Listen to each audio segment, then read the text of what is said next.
আপনি পারবেন, থামবেন না। জীবনে সবাই বড় হতে চায়, কিন্তু খুব কম মানুষ ধৈর্য ধরতে চায়।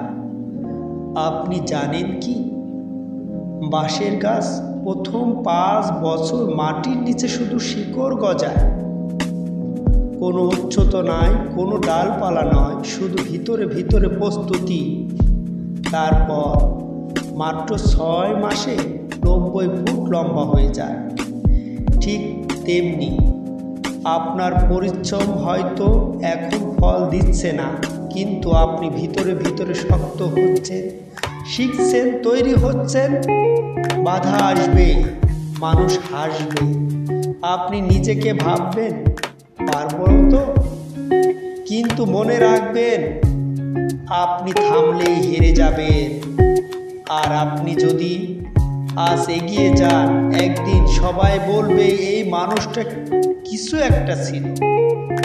জ্বলে উঠুন, লড়াই করুন, কারণ আপনি একজন যোদ্ধা। আপনার সময় আসবে, শুধু লেগে থাকুন, নিজেকে বিশ্বাস করুন, কারণ আপনি পারার মতোই একজন মানুষ।